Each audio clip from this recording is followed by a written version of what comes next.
Bonjour à tous mes frérots, j'espère que vous allez bien. Aujourd'hui, je vous ai troll parce que vous attendiez à ce que je vous dise allez, salut à tous, j'espère que vous allez bien. Eh ben non, salut les frérots, aujourd'hui je troll un peu les anciens, j'espère que tout le monde va bien. On est de bonne humeur, il fait beau, je suis dans mon jardin, tranquille. Donc aujourd'hui je vais vous parler des news et il y en a. Et vous avez vu déjà en lançant la vidéo que j'ai changé ça. Ça. Ça, parce que en fait, si vous voulez, j'avais mis un soleil depuis un moment. Et là, je rajoute des petits nuages sur le soleil. Attention, c'est pas de la pluie, c'est juste des petits nuages sur un soleil. Ça veut dire que là, en gros, là, je sais pas ce qui va se passer. J'en sais rien. Voilà, fin de la vidéo. Allez, salut à tous. Évidemment, c'était une blague. Non, en vrai, je sais pas ce qui va se passer. Je pense qu'on a une probabilité de chance de monter ou de descendre qui est à peu près égale. Et donc, si je me dirige plus dans un sens que dans l'autre, et ben dans ce cas-là, je ne serai pas fidèle à moi-même. En vrai, j'en sais rien de ce qui va se passer. C'est un peu le... Franchement, ça commence à puer parce que je vois les youtubeurs, ouais, Moon, avec des fusées dans les miniatures de vidéos, tout. Et quand je vois ça, en général, c'est la fin d'un move. Donc là, on est dans buy the rumor, sell the news, ou buy the rumor, buy the news. On ne sait pas comment ça va se passer. Donc je vous emmène sur mon PC, je vais vous parler des news et on va voir comment on pourrait articuler tout ça et qu'est-ce qui se passe aujourd'hui, et il se passe beaucoup de choses. Donc là, au niveau du market, on grappille. Donc ça, c'est cool, on grappille. Comme je vous ai dit, je ne sais pas si on va aller là ou si on va aller là. Si vous me demandez où penche mon cœur, franchement, j'en sais rien. Moi, ce qui me fait flipper, c'est les youtubeurs, c'est tout. Donc je suis désolé, je suis youtubeur, mais c'est eux qui me font flipper. Donc bon, écoutez, on verra bien. Moi, je pense que j'ai pris un petit TP un peu plus que prévu, mais du coup, si on fait ça, c'est bien. Mais si je mets juste des nuages, c'est parce que de toute façon, je pense que c'est temporaire. Il y a des news qui sont tellement bonnes et que le marché a besoin d'appliquer les phases qu'au final, je ne sais pas trop quoi vous dire. Donc, on avance comme on peut et puis on verra au fur et à mesure des jours comment ça va se dérouler. Au niveau de la BTC dominance, pareil, on grappille encore un petit peu à chaque fois, c'est stable, rien de spécial. Aujourd'hui, j'aimerais vous parler de Novi. Novi, c'est le portefeuille de Facebook. Ça veut dire quoi? Ça veut dire que vous allez pouvoir aller sur Facebook et en 3 clics envoyer des tokens à votre ami sur Facebook. Papa, maman, qui vous voulez. Et en fait, le Novi de Facebook, on pensait qu'ils allaient utiliser leur propre stablecoin qui s'appelait Diem à l'époque. Novi, c'est le portefeuille de Diem. Donc Diem, c'est la blockchain de Facebook et Novi, ça va être le wallet que tout le monde va pouvoir utiliser. Et en fait, il y a un partenariat avec Coinbase qui fournira les services de garde. Donc c'est Coinbase qui va générer les fonds, enfin qui va gérer les fonds. Et Paxos, c'est eux qui vont fournir le stablecoin que Novi va utiliser. Donc en fait, on voit que c'est bien parce qu'au final, ça avance un petit peu. Mais en fait, si vous voulez, Novi et Diem, ils avaient des problèmes avec les régulations. C'est-à-dire qu'ils disent en fait que il y a un mec qui bosse là-bas chez Diem et Novi, David Marcus, et il dit I do want, je vais vous la faire en français. Je tiens à préciser que notre soutien à Diem n'a pas changé, que nous avons l'intention de lancer Novi avec Diem une fois qu'il aura reçu l'approbation réglementaire et qu'il sera en ligne. Nous nous soucions de l'interopérabilité et nous voulons faire correctement. Ok. Bon, lui il parle d'interopérabilité, moi aussi de temps en temps, sauf que lui c'est l'interopérabilité un peu à la Binance centralisée. Et moi, je vous parle de l'interopérabilité décentralisée. Bon, peu importe.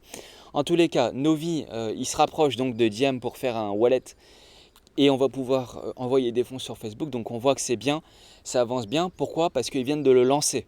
Ils viennent de le lancer au Guatemala et à peu près partout aux États-Unis, sur Apple Store et Google Store. Donc, c'est bien, ça avance du côté de Facebook. On va voir si ça peut se démocratiser un petit peu. Ça sera toujours bénéfique. Okay, il y a plein de gens qui nous diront que les projets comme ça, vu qu'ils ne sont pas décentralisés, c'est de la grosse merde en gros. Hein. Ils disent ça, mais je pense que le grand public, c'est toujours bien qu'il utilise des systèmes comme ça, parce que tôt ou tard, peut-être qu'ils viendront à la blockchain et ils le feront inconsciemment. Sinon, aujourd'hui, je voulais vous parler de 3 projets qui sont à suivre et qui sont vraiment intéressants. Et j'en avais jamais parlé, donc c'est l'occasion de pouvoir vous en parler. C'est les projets qui s'appellent Arbitrum, Optimisme, et il y en a un troisième, c'est Immutable X. Et en fait, j'aimerais vous parler de ces 3 projets-là parce qu'en fait, c'est des Layer 2 sur Ethereum. Donc, ils vont aider Ethereum à fonctionner correctement. Donc là, par exemple, on a Hayden. Hayden, c'est le fondateur, Hayden Adams, c'est le fondateur de Uniswap. Il a lancé Uniswap V3, donc sur sa V3, et dessus, il a lancé des Layer 2. Donc sur Ethereum, c'est le réseau le plus avancé, où il y a le plus de TVL, et c'est une blockchain qui a fait ses preuves depuis longtemps.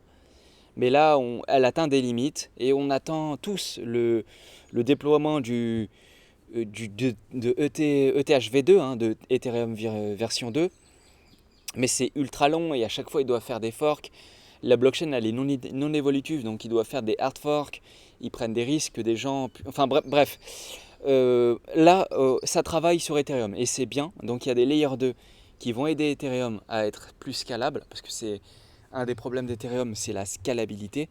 Et donc on a Arbitrum et Optimism qui travaillent là-dessus. Ils ont vraiment besoin d'aide Ethereum parce que la blockchain, elle est de plus en plus utilisée et ça c'est ultra positif, mais la technologie, elle se développe en parallèle. Donc là, c'est bien, on a Arbitrum et Optimism qui sont des projets intéressants et qui aident Ethereum à se développer.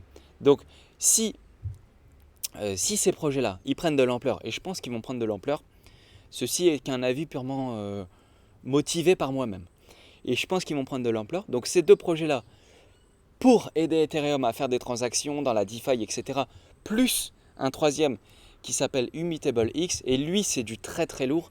Derrière, il est porté par Starknet et ils ont déjà des partenariats avec TikTok, avec God Unchained, c'est un jeu de cartes, et d'autres. Et eux, en fait, derrière, ils utilisent le système de ZK Snark, donc le ZK Rollup. Et ça, c'est des technologies qui permettent d'être scalables. Et donc, eux, ils vont faire ça à ce Layer 2, mais pour les NFT. Et en fait, aujourd'hui, qu'est-ce qui pose problème à Ethereum ? À la limite, c'est pas trop la DeFi. Avant, c'était la DeFi, mais maintenant, aujourd'hui, ce qui pose problème à Ethereum, et même Vitalik Buterin, il le dit dans une vidéo, il dit Ethereum, c'est pas fait pour ça. Et en fait, du coup, ça envoie trop de transactions dans la blockchain. Et en plus, à chaque fois que vous envoyez une transaction, elle est payante. Donc, grâce à des Layer 2 comme Immutable X, mais pour les NFT, et Arbitrum et Optimism, plutôt dans la DeFi, ces trois projets-là, ils sont intéressants. Et il faut les suivre, il faut les regarder, parce que comme ils vont être sur le feu des projecteurs, ils risquent d'attirer des flux, de la valeur. Et donc moi je pense qu'à partir du moment où la BTC dominance montrera des petits signes de faiblesse et qu'on arrivera sur des zones où selon moi ça pourrait m'intéresser, dans ce cas-là je pense que je vais m'intéresser à ces trois projets-là. Immutable X, et si je vous parle de ça aujourd'hui, c'est pas un hasard, c'est parce qu'aujourd'hui, tous ceux qui ont réussi à participer sur CoinX à Immutable X, ils vont recevoir leur jeton aujourd'hui, 19 octobre. Et du coup, s'ils vont recevoir leur jeton aujourd'hui, ça va être listé, c'est une question de jour. Alors, si vous voulez acheter, s'il vous plaît, faites gaffe, vous ne faites pas démonter parce que tout le monde va vendre le listing. Et il y aura quelques acheteurs comme moi. Moi, j'arrive à la fin du cycle, j'arrive au pire moment. Donc là, il va falloir être intelligent. Il va falloir agir sur des... En gros, il va falloir attendre au moins 1 ou 2 jours de voir comment ça évolue. Et après seulement, ça sera intéressant de voir ce qu'on pourrait faire. Sinon, il y a Arbitrum et Optimism. Ce sont des projets qui sont intéressants et je vous pousse à faire des recherches là-dessus. Et je le ferai de temps en temps si ça intéresse du monde. Sinon, il y a Binance qui achève son 17e burn, donc son burn token. Ils viennent de brûler pour la 17e fois, parce qu'en fait, Binance, le BNB, c'est un token qui est déflationniste. Et à chaque fois, ils burnent des jetons. Et ils en burnent de plus en plus à chaque fois que ça avance. Et donc là, ils vous mettent la transaction et vous indiquent c'était hier, donc c'était le 18, et ils ont brûlé des jetons, et ils ont brûlé 1 335 000, c'est écrit en bas, 888 jetons BNB. Donc ça c'est intéressant, surtout que le BNB, vous avez vu, Binance là, ils viennent de mettre 1 milliard de dollars, ils vont pousser leur projet, et je pense que c'est bien pour eux. Donc c'est intéressant, s'il y a du monde qui s'intéresse à BNB, ils avaient un gros flux, une grosse hype en début d'année, puis après ça s'est arrêté, et ça pourrait reprendre. J'en sais rien, on verra bien. Sinon là, il y a l'ETF ProShare qui vient d'être lancé aujourd'hui. Il vient d'être lancé, donc là, c'est pour ça qu'il y a eu une petite hausse, bien comme je vous expliquais que c'est basé sur le futur, etc. Ça a fait FOMO un petit peu, on va voir si c'est de courte ou de longue durée. Mais on voit qu'il y a un volume de 14 millions. Donc je vais vous faire le calcul, donc il y a 14 millions fois le prix est à 41 dollars, donc il y a 4 fois 41, Et donc là, en dollars, il y a un volume de 574 millions de dollars qui a été échangé. Et là, il a été lancé à 9h30 ce matin. Chez moi, il est 11h30, donc ça fait 9, 10, 11. 3 heures, 500 millions de dollars de volume. Donc là, il y a des volumes. Et potentiellement, si le truc il vient d'être lancé et qu'il y a des volumes, ça veut dire qu'il y a beaucoup d'acheteurs.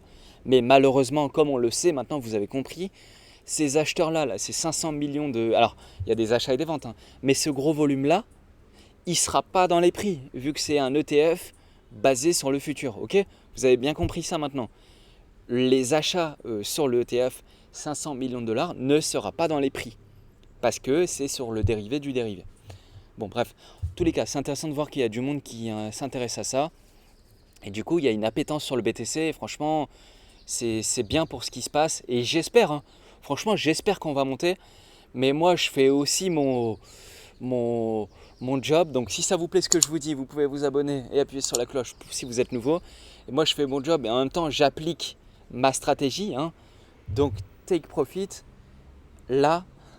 Et donc j'ai mis quelques petits nuages. Allez, j'espère que la vidéo vous aura plu. Si ça vous a plu, petit pouce. Je suis dispo sur Twitter. Venez sur Twitter, ça me ferait plaisir. Ou sur Instagram. Allez, salut à tous, à la prochaine.